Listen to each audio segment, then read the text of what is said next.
Hey guys, it's Frank here from Gettysburg Trains, and today we're going to do a little train run on my layout.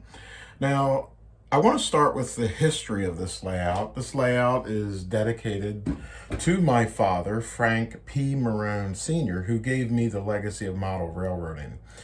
And I want to turn around to a photograph here behind me that was one of my dad's favorite photographs. And I'm going to go ahead and read what I have written on my wall about this train layout that we're going to go look at now. So above this picture that was one of my dad's favorites of good old Americana, you know, the age of steam in America in the good old days. And above it, I wrote in hand, this model train layout is dedicated to the memory of my dad, Frank P. Marone Sr., who purchased my first set on December 25th, 1976, and gave to me the legacy of the model railroading hobby that lives in me today. And then I signed my name, Frank P. Marone Jr., and the date that I started my layout, July 13th, 2003. I built this wall right here. And then a day later, built this wall here to enclose in the basement. And this basement used to be one big open basement, but I made a room that was 23 feet long by 13 feet wide, and about 4 feet high, a train layout, which we're going to take a look at. But before we do, when you come down into the basement here, you make a right, and there's the sign, 2 trains. So that enters into the man cave underneath here, which we'll look at in a minute, and that's where the train layout is. But before I do, I want to take a look at this curtain here and what's behind this curtain. Behind the curtain is basically supplies from top to bottom here. And most of the top of it is smoke fluids, different scented smoke fluids. I like to use JT's Mega Steam because they got, 40 or different scents of fluids. And then also I have some oil and some spray paint and things that I use in my layout, Elmer's glue. And then I have parts drawers down here that have various train parts, wiring, sandpaper, Scotch-Brite pads, extra wheels and lights and wiring and everything else that you would need for a train layout. Because as many model railroaders know, there's things that are always popping off, breaking, and there's plenty of smoke fluid needed when you have more than just one train. And I do have more than one train. In fact, I have 29 different sets to this date. Just to the left of that is some CDs that are model railroad and railroad related. So when you open up, you got to go down here on your knees and crawl into the train layout, which is my man cave. And let's go ahead and do that now. And then we'll pop up and you'll get to see it for the first time.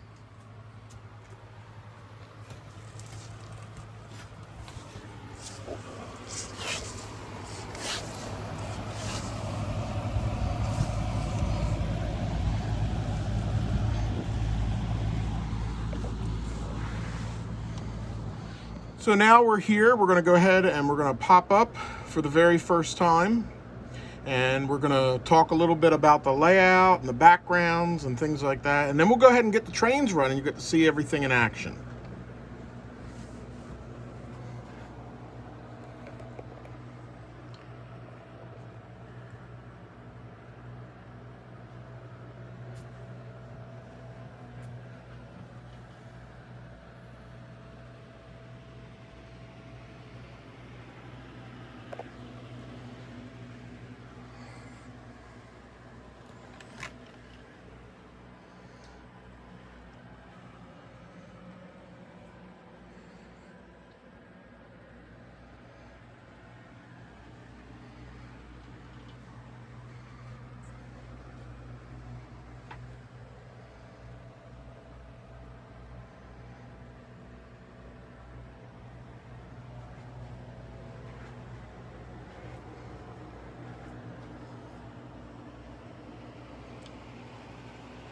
Okay, guys, so you got to see the layout and a little bit about the layout. Again, I started it on July 13th, 2003. So this project is 17 years here in Gettysburg in the making.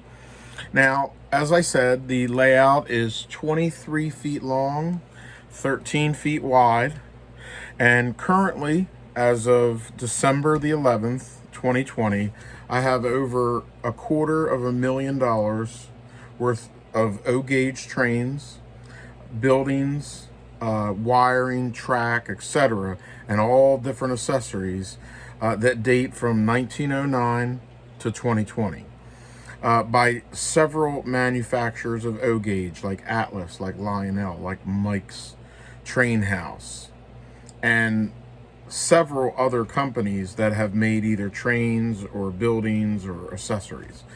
And I've mixed it up a lot. A lot of this is made by myself. Some of the buildings are actually handmade. Some of them are purchased buildings. My girlfriend is currently working on some extra buildings for the layout. And, you know, this is a constant project. You know, here we are in 2020 with a pandemic and everybody talking about social distancing and keeping your distance. Well, model railroading is the world's oldest hobby. I've been doing it myself for 45 of my 50 years on this planet.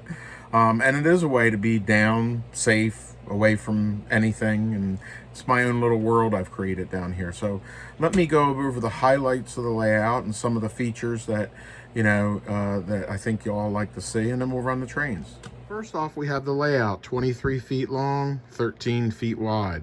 It's completely surrounded by scenes. And there are scenes of mountains. I have scenes with more cities. I have scenes of mountains with homes across them. And then, of course, above is the sky. And also the sky straight above. Of course, it's in my basement, so I have heat and duct, but I've tried to paint it sky blue to kind of give it that effect, and also put little cotton balls and things for clouds. I have several lights that light up the basement here, and then there are certain lights I can shut off and others I can leave on, so I can have a daytime run or a nighttime run.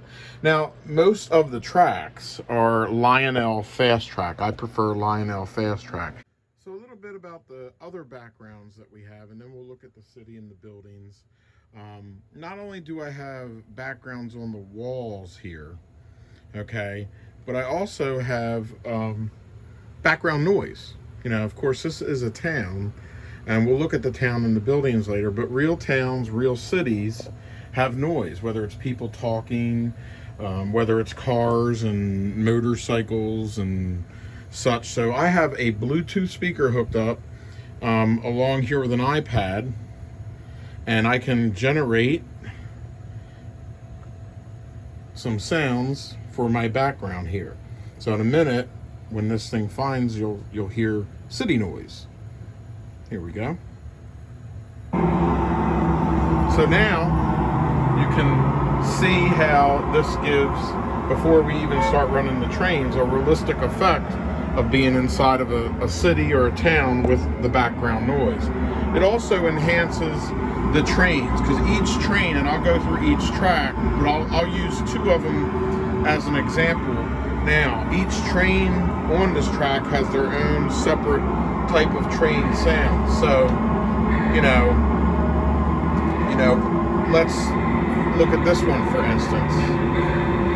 Okay.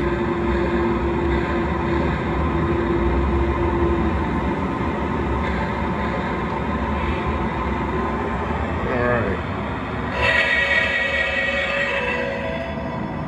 This is dispatch. We are dealing with a situation, engineer. Stand by for my signal. Copy that.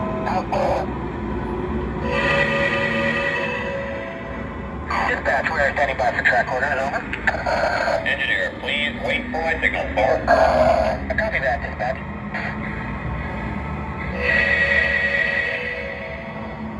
Dispatch, we clear for departure here. Engineer, please hold. Stand by for my signal. Over.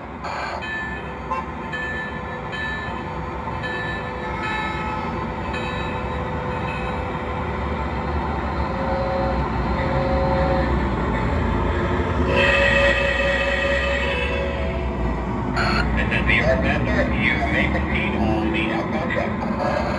Roger that. Driver order, good to go. So as you can see, they've been getting orders to run, and now we can run the train and chugs and whistles and smokes. And so each one of the tracks, the trains have their own sounds, and the background of the city sounds are here in the distance. And we'll shut this one down, and now we'll look at an example of a diesel engine, which will be my Santa Fe.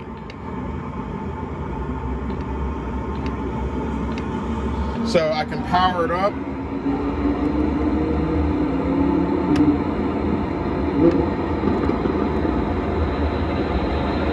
can hear the diesel powering up.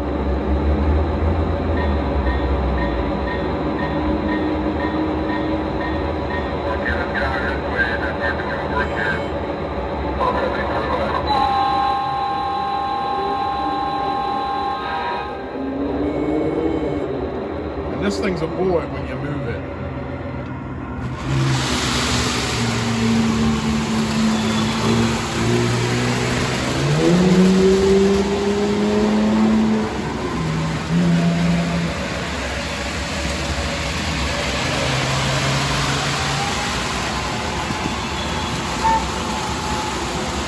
So again, you get that realistic sounds from the actual trains, and then also the background sounds from the layout. Let's cut that off, and we'll cut the sound off in the background here and talk a little bit about the town. Congressional Diner, it's a 50s, 60s style diner with cars. Over here in the corner we have, which was a gift from my girlfriend, it's the Oak Creek Mill, an antique shop, real water wheel with real water that operates. It's got some birds flying around the top. In this corner there's a couple Victorian homes here, and then down one side of the street we have the Pennsylvania train station from 1912. Billboards all over the place, Wonder Bread, Heinz ketchup, Volkswagen, political ads. And then here we got Frank Marone's Train Shop, Cherry Bob's Old Time General Store, Final Vinyl Records, Jimmy Gord's Buffet, the Public Library. Back over here we got Joe's Hamburgers and Hot Dog Stand. And then over here is Mita's Eats and Treats. Again, more billboards, Minute Maid orange juice and Heinz soup, Wonder Bread with Mickey Mantle and Stan Musial. Mickey doing some razor blades. Old Heinz ketchups and Babe Ruth. Old Gold cigarettes, the 1948 Volkswagen. More buildings, we have a bank, a candy shop. We have Junior Asparagus' Maple Donuts, Marone's Meat and Fish, the Village Store, Big Al Soda, Marone Lumber Company here. And then Lionelville train station, some more civilian houses. We'll look at some more on the other side of the platform. I do want to say that the telephone wires that you see on the layout are running real electric. That's where the lamps are being lit from. Most of the buildings have smoke units in them, so they actually smoke. You can see that all throughout the layout. So this electric in here is real. You know, again, more billboards, Ivory soap ads, Black Rifle, Mystic Pizza, Ivory Snow. And then, of course, the power supplies. I'm going to go over each track and the power supplies on the next video. Here in the center of the layout, I have 8 tracks running on 8 different transformers. This big, large transformer from 1946 is running track 1. And on track 1, which is my largest track, I have an old 1950s Lionel steam engine. Track 2 is the Santa Fe, which we ran earlier, the diesel. And that is right here, labeled. Most of my transformers are Lionel CW80s. They're cheap and they get the job done for me. Track 3 is a Mike's Train House, and I actually got a Rail King Z1000. That would be the Northwestern number 65 over here. The next track, track 4, is this Mike's Train House, Pennsylvania. It's an 280 Pennsylvania engine. And that's running on track 4 with the transformer here. Track 5 right below, that is the Strasburg Railroad 080 number 475. I'm actually running freight, but I do have the passenger cars for it as well. Track 6 is right here, and the engine is right behind it. It's this New York Central. It's a Hudson 464. This particular one was the first engine that my father bought for me on Christmas Day of 1976, which I talked about in the beginning of the video. Track 7, which is this transformer here, that would be Thomas the Tank Engine right here. So we got Thomas the Tank Engine and the Troublesome Trucks on track 7. And then track 8, which we ran up here earlier, that would be the CW80 right here. And again, the realism, this town has a public library, it has a bank, it has water towers to supply water to the town, and mills and businesses and diners, and it's loaded up with cars. I do like old Americana, so a lot of the cars are older style cars that you find on the track. 40s, 50s, and 60s are my favorite. And a lot of the cars, again, since the layout is a lot about my life, I've added cars I've owned in my life. You know, I've had a Ford pickup. I've had Volkswagen Beetles. I owned a PT Cruiser for a while. I had a BMW, so I have a BMW. I had a Volkswagen Jetta. And again, a lot of this is about my history of my life, so I like to add those little secrets into my shop.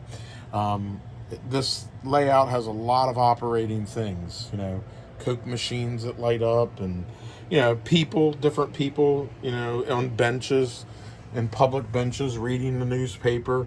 So when you have that accompanied with the sounds of the town and the backgrounds, you get a very realistic approach. The backgrounds around it, they're all mountain scenes and city scenes, so you can see houses and mountains, and then over here the city. You know, I have animals because towns have animals in them, so you'll see rabbits and deer and caribou and different, you know, people walking dogs. Over on the other side, I'll show you another dog in a minute. So we're gonna pop down and then pop up over here in this little hole, because I built, this is the main area for the engineer, the person that's controlling the layout. And then there's a side over here that you can pop up, and that's what we're gonna do next. And this gives you a whole new perspective of the layout, because you can see the town from this side. It also gives you access to the trains if you have a problem with something, a derailment or such on this side of the track. You know, and so I built this little small place here to pop up over here. It's over here where the Bluetooth speaker is, so I have control of the sounds. And then I have more buildings here and here that smoke, even a barbecue pit out here that smokes, and I can control it all right here from the track. So you get a good view of the town street here, and the parks and the souvenir stands. Also, one thing you don't get the view too good from the big hole over here is the Lionelville baseball field. Okay, and that is, I built this here to add. It's got players playing America's pastime, baseball, and it's got bases and a home plate, and, you know, it actually got signs on the outfield walls that, you know, show how far the ball is hit to the fence, and even a scoreboard. And I'm actually in the process of making little numbers that you can hang up. And as I said, this place has humans but also animals. I even got a little dog and his master here watching the ball game from the top of the scoreboard. Now, I'm also a Civil War enthusiast, so I was a Civil War reenactor for almost 20 years, and I even put some Civil War reenactors. I got a Union and a Confederate soldier and a shelter half tent. Everything is extremely detailed. You can even see the back of the buildings from here. You'll notice I even got people standing on the deck. So even what you don't see is there across this platform. And of course, above over here are my engineer hats I have hanging up. And, you know, we got clouds and things like that in the air and airplanes and, you know, a lot of detail, a lot of work in 17 years went into this layout. You know, again, here's the mayor's house here, and he's got his nice little Mercedes-Benz. And again, you know, the armory, the old-time armory, and, you know, banks and gift shops and corner stores and, you know, little, you know, ticket depots and things like that.